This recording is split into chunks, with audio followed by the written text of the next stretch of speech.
Atenção! O programa que você vai assistir agora é 100% de responsabilidade de quem teve a ideia.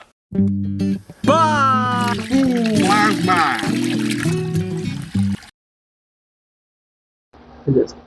Estou aqui no Instituto Mutirô para o nosso quarto Papo com Água. Então, Papo com Água, vou aqui servir aqui eles. Primeiro Márcio. Agora, vamos dar uma cansadinha. Obrigada.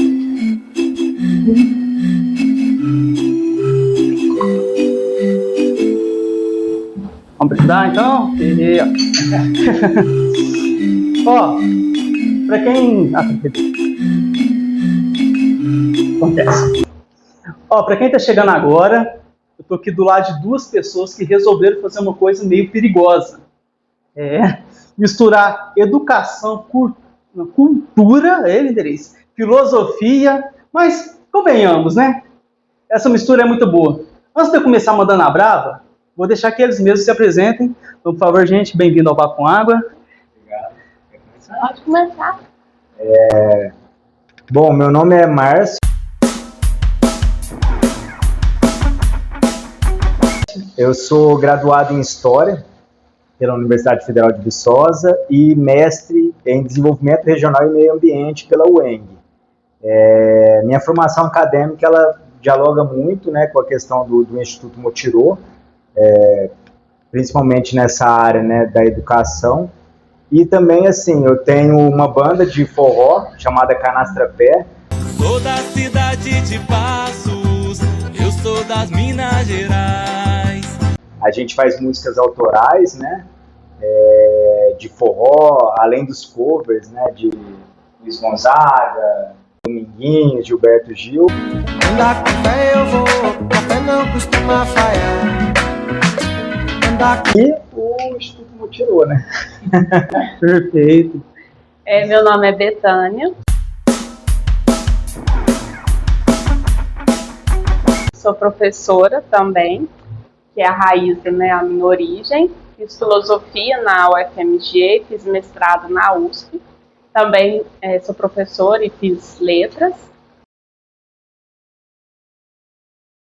E atuo principalmente na área de educação, mas com o Márcio aqui no Instituto Mutirô, nós fazemos projetos culturais, atuamos como produtores, gestores, e em termos pessoais eu sou mais ligada à cultura popular, porque eu faço parte da Irmandade São Benedito, faço parte do Terno de Congo, em Alpinópolis, então eu gosto bastante da cultura popular. Bacana. Então, para começar do começo, quero saber como que nasce o Instituto Mutirô. Foi mais um sonho antigo ou uma necessidade que vocês estavam vendo na cidade? O Instituto, quando nós montamos, ele partiu de uma ideia voltada mais para a educação, no início, tanto em relação à nossa própria formação e atuação principal. Então ele surgiu com uma ideia de cultura, de fazer um cine-debate, passeios pedagógicos e a ideia de ensinar via cursos. Com o tempo, nós fomos transformando e nos transformando e o projeto ele tomou um cunho mais cultural e artístico. E eu pelo menos me redescobri muito aqui no Mutirô em termos de cultura, de voltar às raízes. E acaba sendo um complemento também com a área de educação. Mas hoje o Instituto ele surge como educação, mas ele se torna principalmente cultura.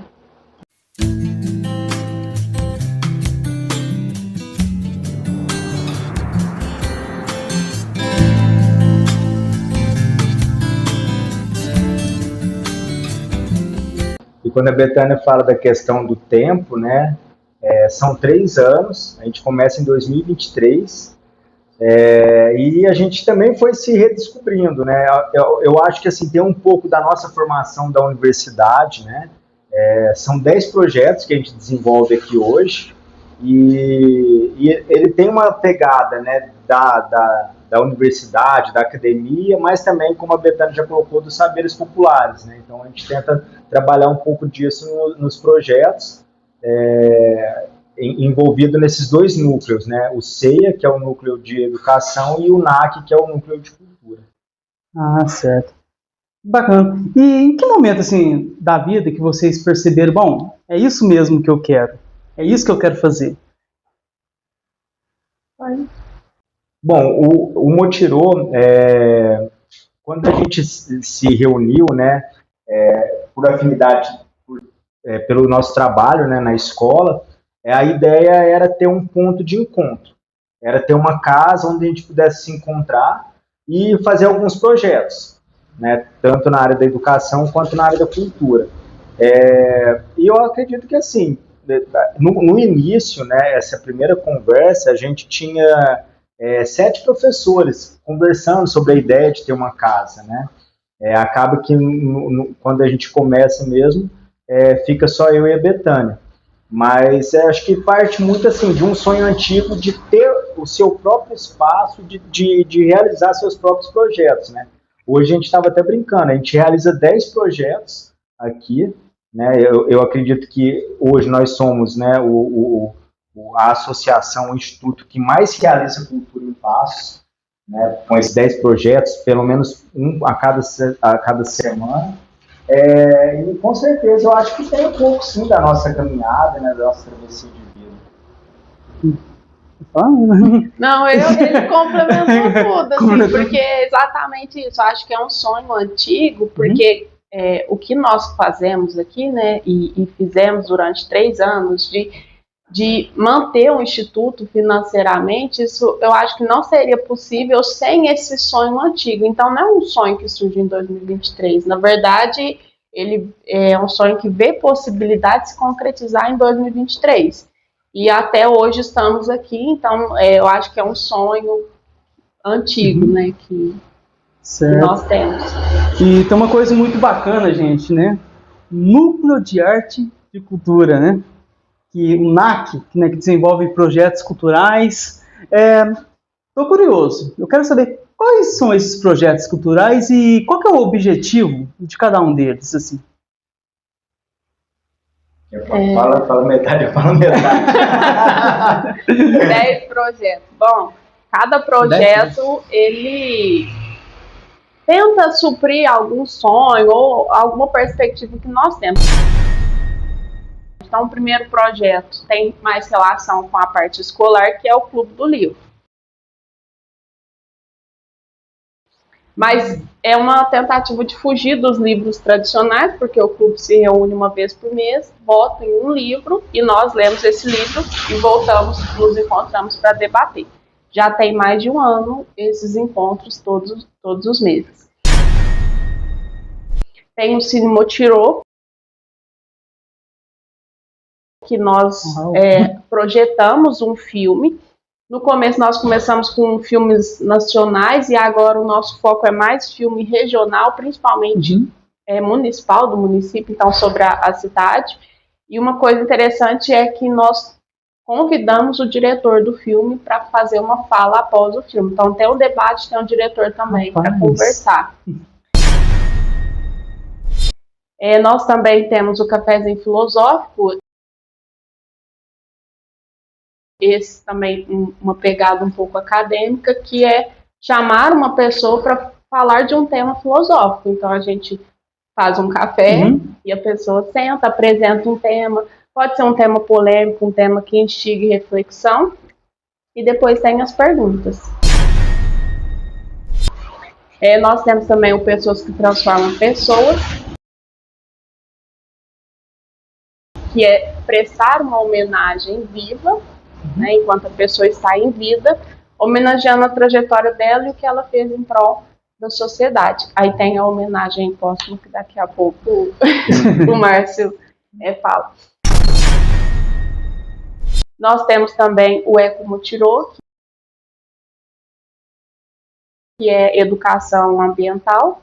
Então, pode ser intervenção. Por exemplo, nós no ano passado tivemos a Semana do Meio Ambiente, nós participamos da distribuição de mudas na praça. Pode ser palestra, pode ser prosa, pode ser educação ambiental. Acho que falei sim. Muita coisa, né? Mas tem mais 5. Tem um Raízes de Passos.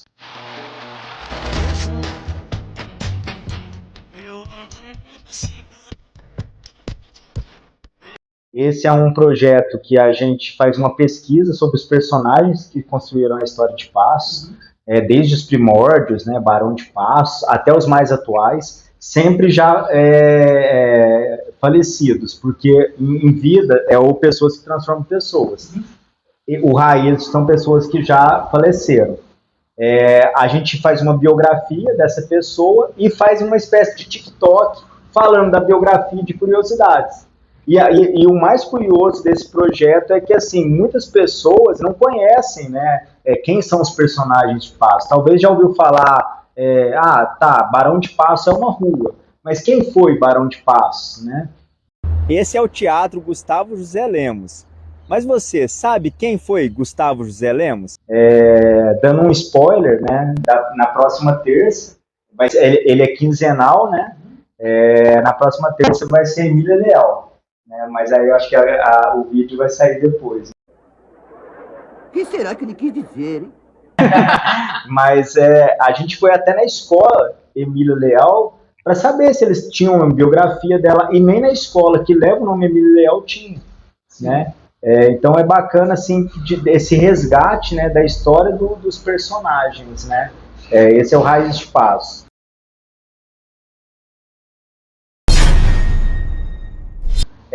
Outro ligado, assim, profundamente à história é o Guardiões da Memória.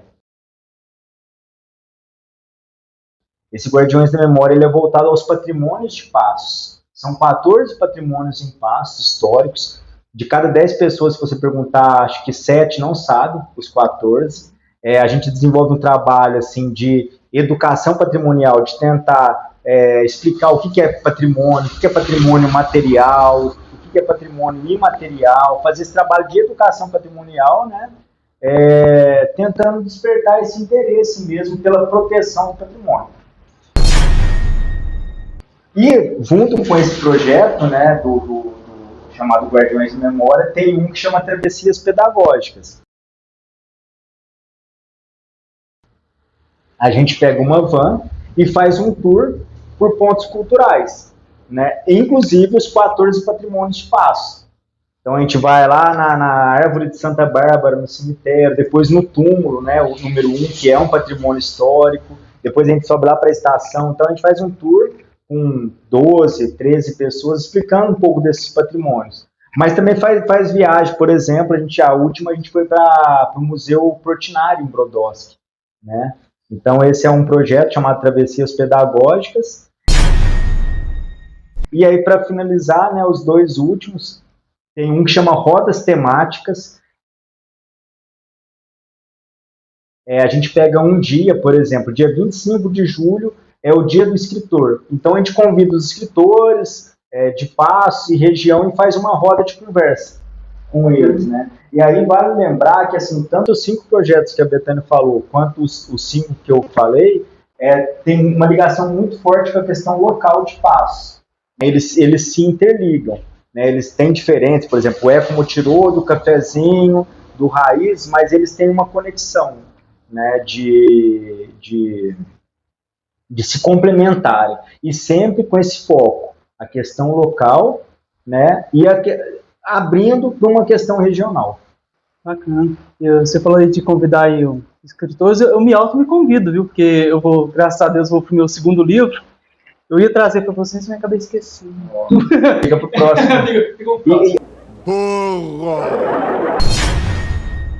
Aí tem o 10º, né, que na verdade é um pouco até do que a gente está fazendo aqui. Ele chama Prosa Motirô.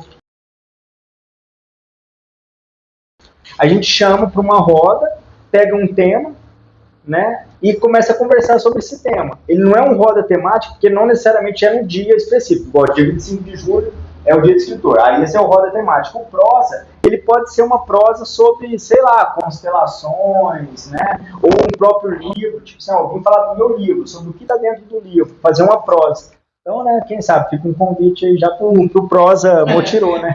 Que é o 10º. Hoje também é uma fusão, né? Um prosa Motirô com o papo com água, né? Hoje tá quase Exatamente. Permita-me um momentinho. Eu voltarei em um minuto com mais informações.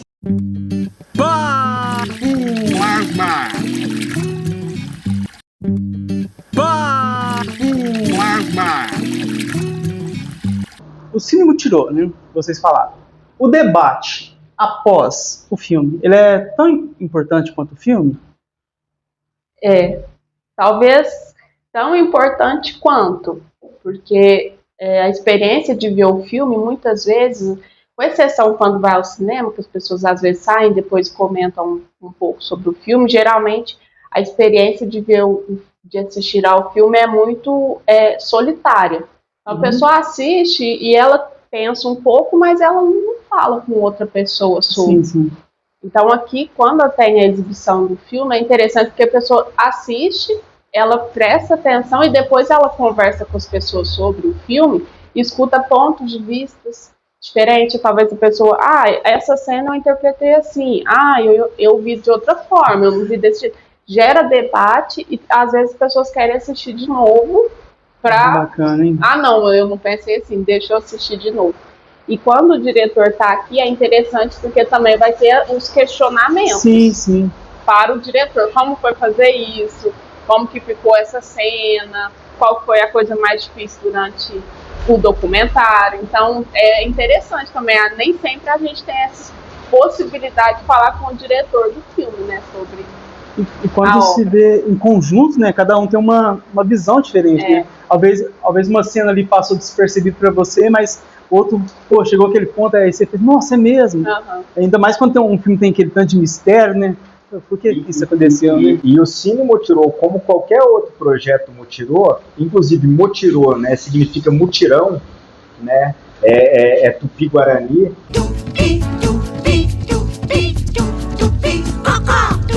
O fazer coletivo, né, o Cine Motirô é a construção coletiva, como a Betânia falou, né, vou dar um exemplo, o último filme foi da Capelinha da Penha.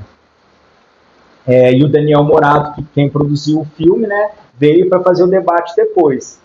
E aí, num certo ponto, o Daniel comentando que em alguma época caiu um raio no telhado da Capelinha e que ele queria ter acesso a esse documento e tal, mas não teve, ele teve que fazer lá meio que assim um improviso. E junto, né, ali no debate, tinha o Samuel, que é um historiador, ele tinha a foto do telhado da Penha com um rachado. Né? Então, assim, acaba que o filme produzido, ele não acaba ali, né? Ele tem uma continuidade. Eu acho que o Cine Motirô, ele traz muito isso. Né? Ele traz a questão voltando à história local, né? Os últimos filmes nossos foi A Capelinha da Penha, Jerônimo Neto, Wagner de Castro. São filmes produzidos aqui na nossa cidade, né? Que não vão passar no cinema convencional. E aí, além de passar esses filmes, né, a gente ainda convida o diretor para fazer esse acréscimo que, como a Betânia disse, é tão importante quanto o filme. Então, assim, o Cine Motirô é um projeto que a gente gosta muito. A gente até brinca, né? Tem um que vocês gostam mais e um que gostam menos. Não, a gente gosta de todos. Né? Eu também gosto bom. Já adiantou. Chegou primeiro. A opinião de vocês, dá para transformar sozinho? Não, eu acho que não. Assim, o mutirão, né, o Motirô, ele funciona muito, assim, pelo menos eu já vi as pessoas que se unem para fazer uma casa, que se unem para fazer alguma coisa em comum. E às vezes funciona. Se a pessoa tentar fazer sozinha, talvez ela não consiga, ou consiga com muita dificuldade. Como nós estamos na cultura, que é uma modificação, uma transformação da sociedade, é impossível uma pessoa só fazer isso. Né? Porque eu posso querer fazer, mas você pode não querer mudar ou ser transformado pela cultura. Então, precisa de um trabalho coletivo. Só que esse trabalho coletivo, assim, pensando no Instituto Motirô, hoje, né, o Instituto Motirô, somos nós dois na questão da gestão financeira. Nós não recebemos, né, ajuda de verbas públicas nem privadas, então todos os gastos aqui com aluguel da casa, estrutura, até a pipoca que a gente distribui no cinema, no Cine Motirô, é rachado entre nós dois. Então a gente mantém durante 3 anos com recursos próprios, né? Esse é um coletivo de 2. Sim. Só que quando a gente amplia, por exemplo, o público que a gente recebe aqui, hoje nós temos, em média, um público de 250 a 350 pessoas por mês passando aqui, né? Hoje de manhã a gente teve um encontro, né, aqui no Motirô com 35 pessoas. A gente já teve encontro aqui de 50 pessoas e a gente realiza às vezes 2 encontros semanais, né? Então assim, a gente está trabalhando essa questão da formação, da transformação das pessoas. Esse é o fazer coletivo. É a transformação. O último Cine Motirô, teve um rapaz que no final ele chegou pra gente e falou assim: ô Betânia e Márcio, deixa eu falar uma coisa para vocês. É a primeira vez que eu venho no cinema. O rapaz tinha mais ou menos o quê? 20 anos e tal. Primeira vez que eu venho no cinema. Aí a gente até falou, mas isso aqui não é ver o cinema. A gente projeta na parede, né, naquela parede grande. Ele falou assim, não, mas assim, pra mim isso é muito cinema. Então, ou seja, 20 anos, nunca teve acesso. A gente tem um cinema, né, aqui na cidade de Passo. Então, não sei se questões de né, financeira, ele nunca tinha ido no cinema. Então, essas transformações, esse é o fazer coletivo, né, que a gente acredita muito. A gente acredita muito nessa transformação, por isso que a gente acredita na continuidade, né? Hoje o Motirô está completando 3 anos, a gente fica pensando assim, nossa, daqui 10 anos, a gente vai ter muita história para contar. Sim. Né? Não só a questão financeira, mas também a facilidade também nos dias de hoje aumentou muito, né? Por exemplo, um filme que tá passando no cinema, a gente consegue acessar no celular e assistir hoje em dia, né? Se a gente for falar de nostalgia aqui, né, Márcia? DVD, VHS. Ontem eu tava vendo VHS. Ontem eu tava assistindo Anjos da Noite. Tá voltando, né? O analógico tá voltando. Não, eu gosto. Aí é um papo pro Relíquias, né? Então, sobre o Clube do Livro, eu trouxe um livro aqui para vocês. Eu quero bater um pouquinho de papo sobre esse livro. Eu acho que é um livro que vocês nunca leram, hein? Vamos ler. Esse é os perigos do podcast, né? Vai pegando a gente de surpresa, né? Eu sempre quis formar um clube do livro. Enquanto vai procurando, só para fazer um recorte no Clube do Livro, é interessante, assim, porque de todos os projetos são abertos ao público, né? Sem limite, tipo, é só chegar e assistir o Cine Motirô, o Roda, o Prosa e todos. O Clube do Livro, a gente teve que meio que começar a tentar limitar ele, porque estava vindo tanta gente, e aí, às vezes, a roda não completava. Todo mundo querendo falar, né? Então, assim, porque, por exemplo, no Cine Motirô, tudo bem, vem 40 pessoas, mais umas 5 pergunta pro diretor, tá bom. Né? Agora, no Clube do Livro, imagina, você lê o livro durante o mês inteiro, aí chega, sempre na última sexta do mês. Aí chega na hora de falar do livro, era tanta gente querendo falar que não chegava. Aí a gente estava tentando reduzir ele. Chegou a vir 25 pessoas, a gente falou, não, tem que ser 15. Né? Mas assim, imagina, a gente fica aqui 3 horas e o debate é eterno. Tipo assim, tem dia que a gente acaba e ainda fica a gente na calçada conversando sobre o livro, né? E é muito bacana porque além dessa leitura que a gente faz, a gente também, né, tem esse projeto do incentivo à leitura, né? Então, por exemplo, a gente fez um encontro na praça, aí chamou a atenção, o que é esse tanto de gente, né, sentado numa praça com um livro na mão? Então o pessoal passava e ficava curioso, e aí quem se aproximava da gente ganhava um livro. A gente levou um monte de livro de brinde lá. Então, assim, são coisas de transformação, como você disse, né? Esse acho que é o fazer, né, pedagógico da educação popular, né? É surpreender a população, né? Eu acredito que o Motirô, ele entra um pouco na história de Passos com essas coisas inovadoras, mas assim, tão simples, né? Mas com um poder muito grande de transformação. Certo. Que livro que será que eu trouxe, hein? Mistério. Vamos ver. E agora o comercial.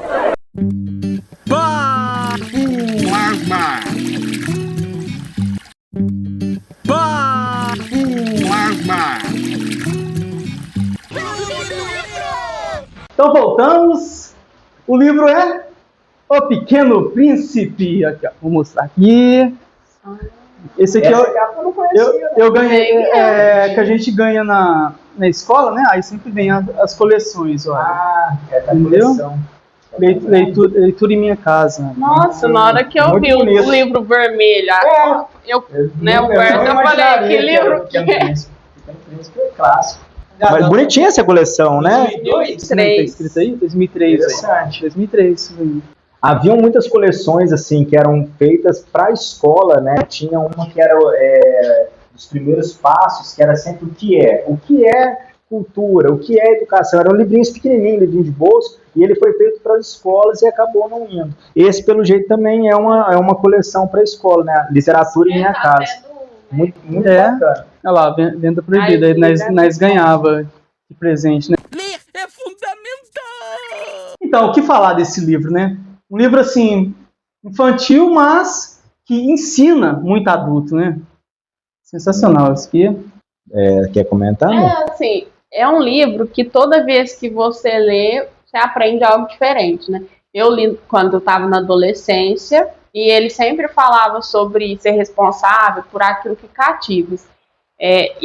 Mas nessa parte eu não prestava atenção, não. Eu vou prestar atenção depois. Mas eu gostava muito daquilo que ela fala assim, se você disser que vai vir às 3, desde às 12 eu vou estar te esperando. Uhum. E eu pensava muito na questão de romance, né? Porque eu estava na adolescência, era tipo assim, se eu for sair com alguém, se a pessoa for na festa, eu vou desde cedo ficar o dia todo esperando chegar a hora de possivelmente ver a pessoa. E depois, quando eu reli, já mais velho, eu prestei mais atenção nessa parte que cativa, né? De como que a gente constrói a nossa vida e molda a nossa vida a partir das coisas que nós fazemos para os outros e cativamos os outros ou não cativamos, né? Provocamos ódio, enfim, e como se a gente recolhesse, voltasse para a gente o que a gente estivesse produzindo. E a parte mesmo do romance eu não percebi muito no livro mais. Vai mudando. Eu acho que se eu ler de novo hoje eu vou entender outra coisa. Bacana. Eu li ele creio que umas 4 vezes em momentos diferentes. Pegando um pouco, até porque a Betânia falou, acho que isso é comum, né? Você lê quando é criança, você tem uma visão, depois você lê de novo. Acredito que é um livro que provavelmente vai uma hora ou outra, vai chegar no Clube do Livro, uma leitura dele, coletiva, né? É um livro, assim, que, para mim, ele tá entre os 5 melhores livros, assim, que eu já li. Marcou a minha infância. Dos livros estrangeiros, né? Porque a gente até fez uma lista de livros do Brasil, por enquanto, e agora dos estrangeiros. Esse livro tem uma curiosidade, que ele foi escrito, né, pelo Saint-Exupéry, e ele foi escrito em 1943, esse livro, a primeira edição dele. E em 1943 estava tendo a Segunda Guerra Mundial, né? E o Saint-Exupéry é francês. E a França estava sendo ocupada pela Alemanha nazista na época. Então esse livro ele foi publicado nos Estados Unidos, e não na França, né? Que é o país de origem do Saint-Exupéry, que é quem escreveu o livro. Por todo um processo de guerra, né? E outra curiosidade também, assim, que aí na primeira leitura, assim, eu lembro que eu fui procurar, eu sempre tive muito essa coisa da curiosidade da história. O Saint-Exupéry, ele também é piloto. Então o livro teoricamente é baseado em fatos reais, né? Ele caiu num deserto, né? Então, assim, ele ficou lá, ele e o copiloto, acho que 4, 5 dias, né? Passando fome e sede. Então, assim, é um livro que ele mexe muito com essa questão do sentimento, e eu acho que ele não é um livro infantil, né? Ele é um livro para todas as idades. Né? Ler, gente, ler realmente é fundamental. Eu já li esse livro aqui, ó. Ele leu 5, eu li 7 vezes esse livro, né? E uma coisa assim que me cativou muito foi a questão daquela mãe, né? Com aquela menininha que, tipo, queria ser o que ela queria que ela fosse, né? Não deixou a menina escolher, mas sim, tipo, aí pôs aquele quadro cheio de tarefas no dia a dia, não deixava a menina fazer amizade, entendeu? Aí botar ela no concurso, ela não passou, e aí conheceu um senhorzinho, né? Que o senhor se deu uma partida assim no avião, assim, a hélice do avião quebrou o muro, né? Essa parte da leitura aqui é sensacional. Mas esse é mais do filme, não é? Essa parte? Não é do livro? Não.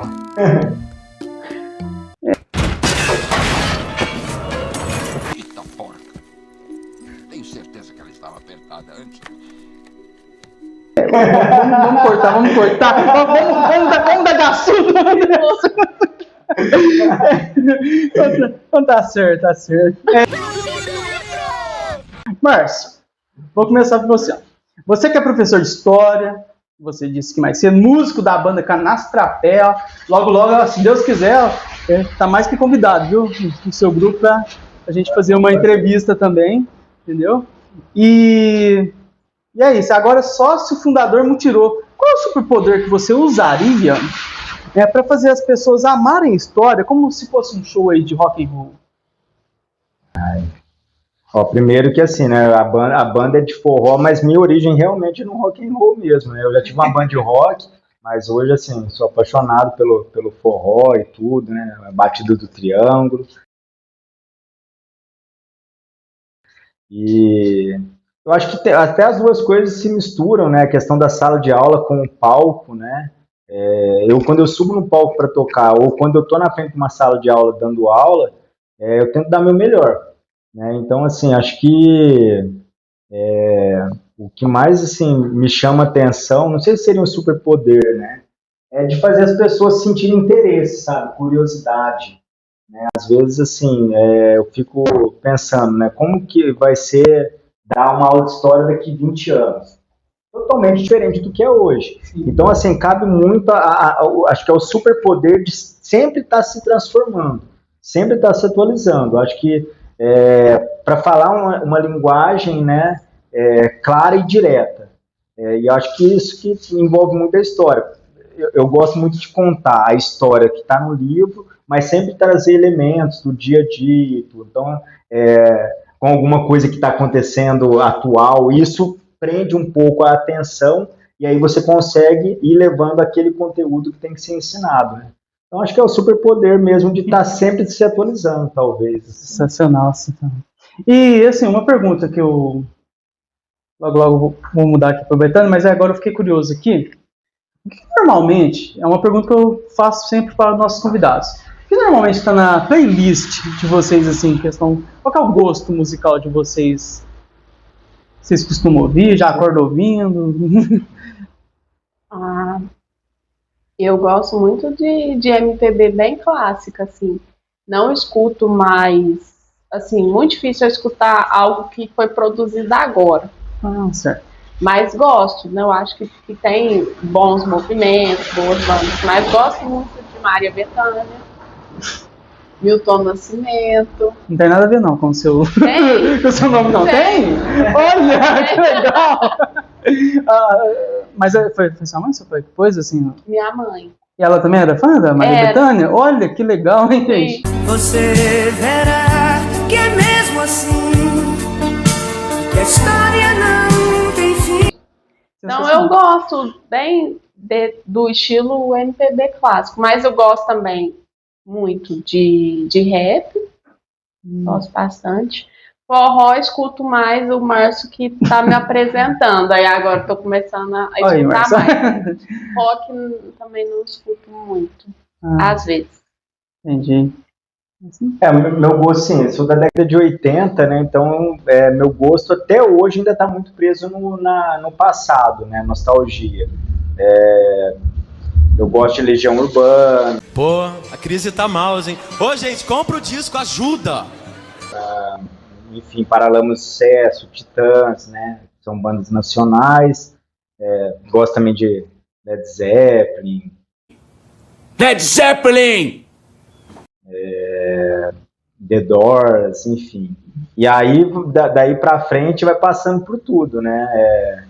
Chico Buarque, Secos e Molhados, mas assim, tipo, a grande referência mesmo, né, que eu tenho dessa trajetória toda é o Clube da Esquina, né, que aí é um movimento com Milton Nascimento, Lô Borges, para mim, assim, traz muito do que eu sinto, a questão da mineiridade, a questão de um falar que mexe comigo as letras, né, do Milton, do Lô, do Beto Guedes, né, e também a questão do forró com Luiz Gonzaga, que aí é uma questão mais da cultura nordestina, né, Dominguinhos, mexe muito comigo. Então é uma mistura aí, né, assim, se fosse para colocar no top mesmo, assim, Clube da Esquina e essa questão do forró mais assim, Gonzaga, Dominguinhos. Sensacional. Betânia, a Betânia, youtuber. Aí aconteceu o maior estardalhaço. Integrante de Terno de Congado. Qual é o maior plot twist filosófico que você já viu no hip hop das periferias? É uma pergunta difícil, assim. Eu acho que ter dado certo. Porque é um movimento, o hip hop no Brasil, e a cultura periférica, ela começa na década de 90 a se construir, né? Então a se criar enquanto identidade forte.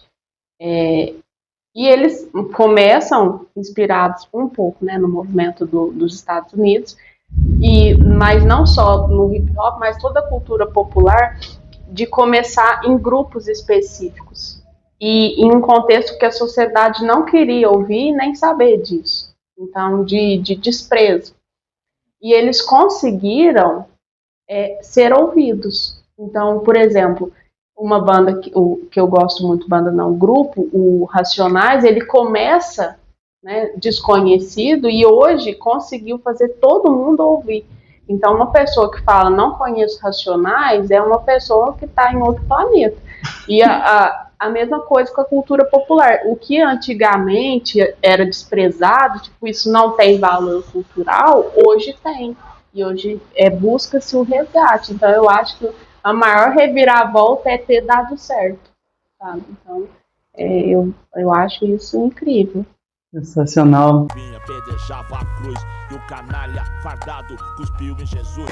Então, pessoal, esse foi o nosso Papo com Água com o Instituto Mutirô. Gente, muito obrigado mesmo. Era um sonho estar entrevistando vocês, de verdade.